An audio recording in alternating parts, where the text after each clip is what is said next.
काशीपुर नाम के गांव में माधव नाम का एक बहुत ही गरीब आदमी अपनी पत्नी कीर्ति के साथ रहता था। माधव का अपना एक छोटा सा खेत था जिसमें वो हर तरह की सब्जी उगाया करता और उन्हें बेचा करता है। एक बार की बात है, माधव अपने खेत में सब्जी तोड़ने जाता है। हे भगवान, इस बार ये क्या हो गया? एक भी सब्जी अच्छे से नहीं उगा है और आधी से ज्यादा तो खराब है। इन सब्जी के तो जरा भी दाम नहीं मिलेगा। हे भगवान, अब मैं क्या करूं? माधव काली हाथ घर जाता है।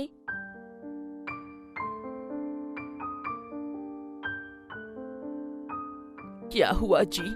ऐसे मुंह क्यों लटका रखा है? कुछ बताओगे भी कि हुआ क्या है? क्या बताओ कीर्ति, आज एक भी सब्जी नहीं बिकी। न जाने खेत की सारी सब्जी कैसे खराब हो गई। हे भगवान, एक तो पहले ही घर में खाने को कुछ नहीं है, ऊपर से आज सब्जी भी नहीं बिकी। क्या जी, आपसे तो कोई काम ठीक से नहीं होता है। माधव कीर्ति की बातें सुनकर उदास होकर घर से बाहर चला जाता है और तालाब के किनारे बैठकर उसमें पत्थर फेंकने लगता है और बोलता है कि हे भगवान, ये मेरे साथ ही ऐसा क्यों होता है? तभी तालाब के किनारे एक सुनहरी रंग की मछली आती है।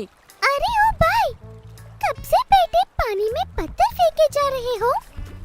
तुम्हारे पत्थर फेंकने से मुझे चोट लग गई है। अरे, ये कौन बोला? पर आसपास तो कोई नजर ही नहीं आ रहा है। फिर ये आवाज कहाँ से आई? अरे भाई, जरा गर्दन नीचे करके देखो। अरे, ये क्या? ये एक मछली बोल रही है? हाँ भाई, मैं बोलती हूँ। और अगर अब एक भी पत्थर मुझे लगा, फिर देखना मैं तुम्हारा क्या करती हूँ। अरे, तुम तो बहुत ही प्यारी और सुंदर मछली हो। मुझे माफ करना, मेरे पत्थर फेंकने से तुम्हें चोट लगी। अब मैं पानी में एक भी पत्थर नहीं फेंकूंगा। हाँ, ठीक है। तुम इंसान शरीफ दिखते हैं, इसलिए तुम्हें माफ किया। पर क्या बात है, तुम बहुत उदास दिख रहे हो। हाँ, सही कहा तुमने। मैं जब भी उदास होता हूँ तो यही तालाब के किनारे आकर बैठ जाता हूँ।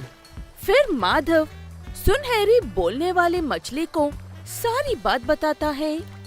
तुम्हारे खेत की सब्जियाँ खराब हो गई है और अब तुम्हारे पास खाने को कुछ भी नहीं है, इसलिए तुम उदास बैठे तालाब में पत्थर फेंक रहे थे।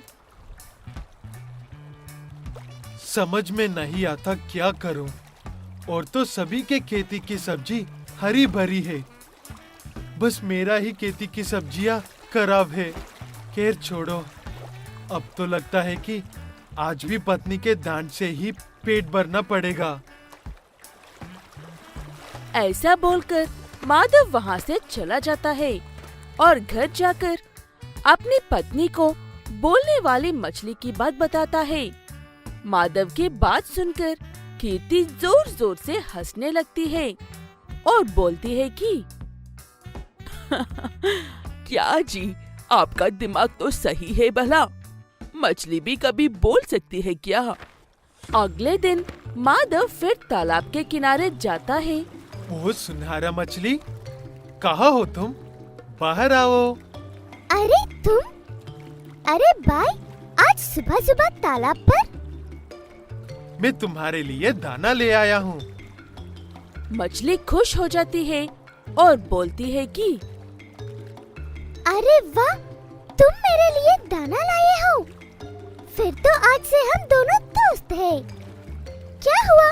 तुम क्या सोचने लगे? बस अपने खेतों के सब्जी के बारे में ही सोच रहा हूँ। अरे तुम परेशान क्यों होते हो? तुम मेरे लिए दाना लाए तो मेरे भी फर्ज है कि मैं अपने दोस्त की मदद करूं।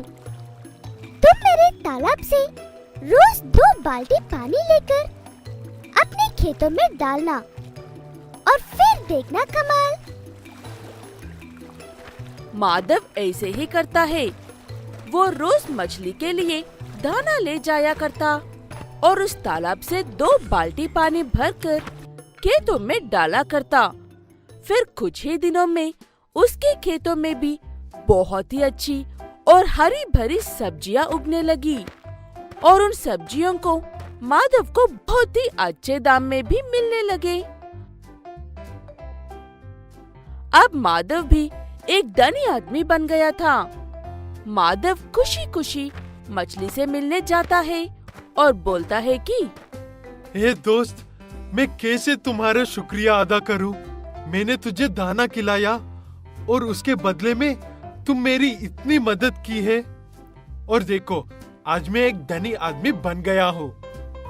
सच में तुम्हारा तालाब के पानी तो कमाल ही कर दिया। और इसी तरह माधव रोज मछली के लिए दाना ले जाया करता और उसके तालाब का पानी अपने खेतों में डाला करता। माधवन एक गरीब किसान है जिसके पास बहुत ही छोटा खेत है और वो अपने उसी खेत में खेती करके बहुत खुश रहता था। माधवन की एक पत्नी है माधुरी, जो हमेशा उनकी इकलौती बेटी माधवी का ख्याल रखती है। जब से माधवी का जन्म हुआ है, तब से वो हमेशा बीमार ही रहती है।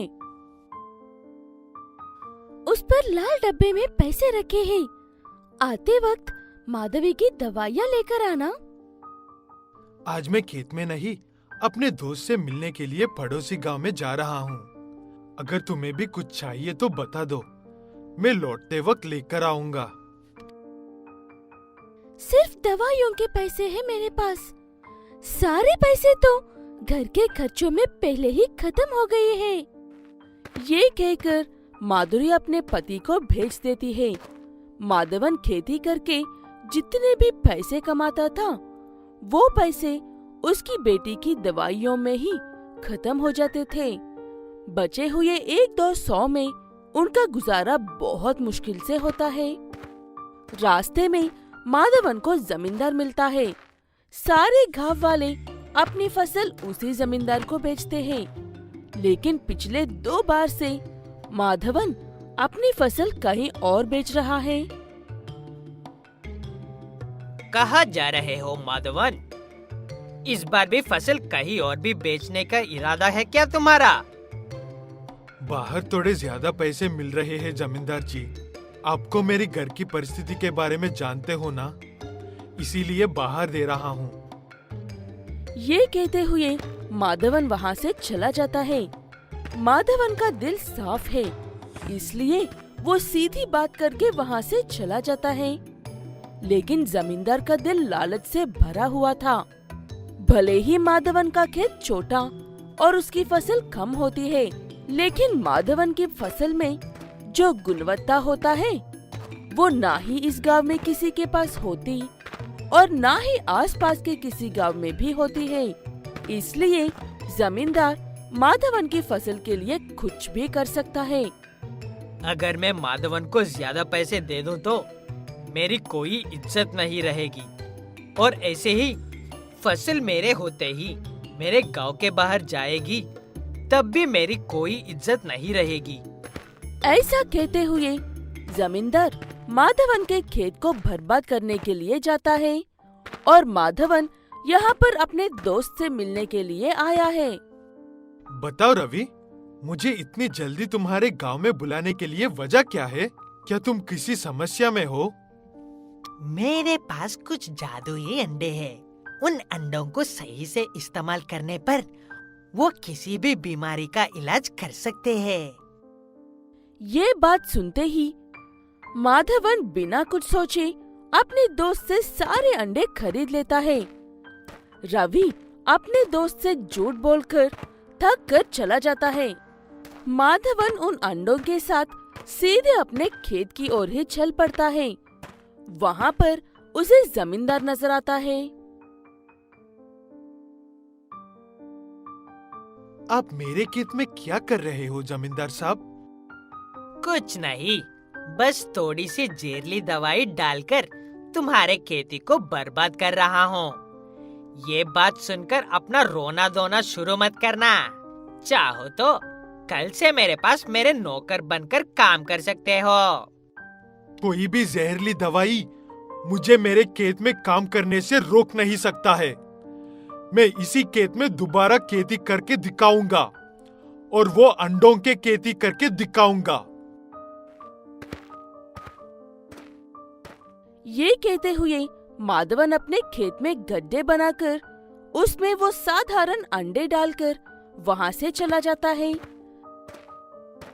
घर जाकर माधवन अपनी पत्नी को सारी बात बताता है।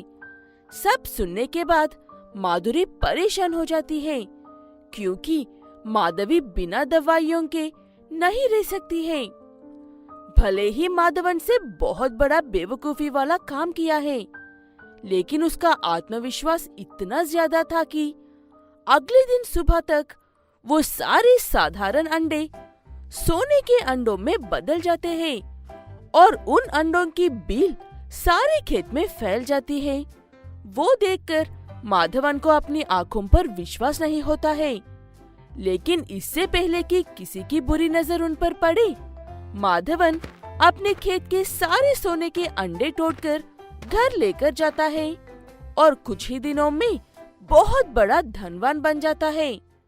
जब ये बात रवि और जमींदार को पता चलती है, तब रवि भी अपने सारे पैसे लगाकर अंडों की खेती करता है और जमींदार अपने खेत में वही जहरीली दवाई मिलकर खेती करता है। अंत में दोनों को नुकसान के अलावा कुछ नहीं मिलता है।